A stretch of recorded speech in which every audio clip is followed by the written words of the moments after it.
الهي د خپل حبیب له برکته د ساده انشاء رنگینه د رحمان کې الهي د خپل حبیب له برکته د ساده انشاء رنگینه د رحمان کې د رحمان بابا په دغه شعر باندې وړاندې کوو سلامونه نیک هیلې او احترامات باوري یم چې روغ جوړ به او د صحت په جامه کې به پټ یې او وختونه به مو ښه تېرېږي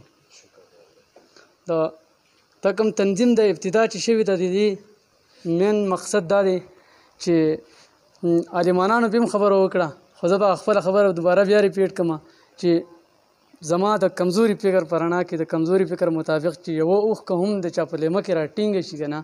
او هغه ته د هغې احساس ونه شي هغه اوښکه د هغه په مخ باندې ونرغړي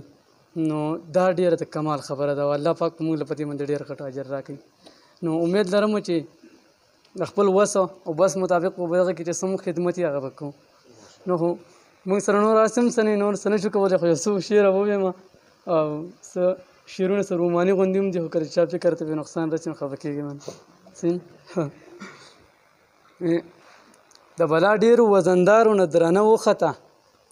د بلا ډېرو وزندارو نه درنه وخته دا مې د پاکې مور دعا وه چې خوږه وخته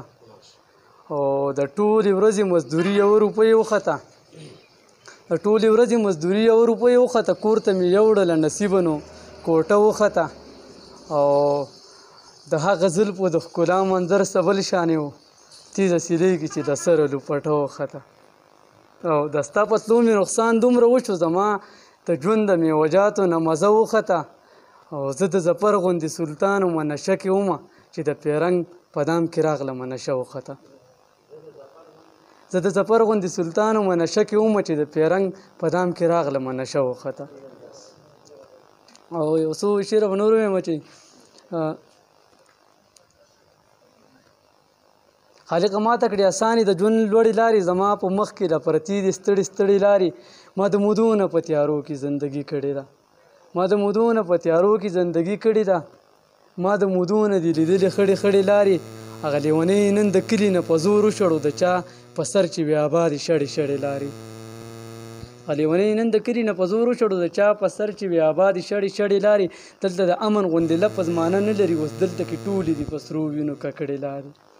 د جنون لارې نیغې تلي د منزل طرف ته د جنون لارې په رښتیا دي نوموړې لارې او سلطانه ما سره هېڅ څوک د ژوند په لاره نه ځي سلطانه ما ته یې پرېښودې دي نیمګړې لارې د لوی الله په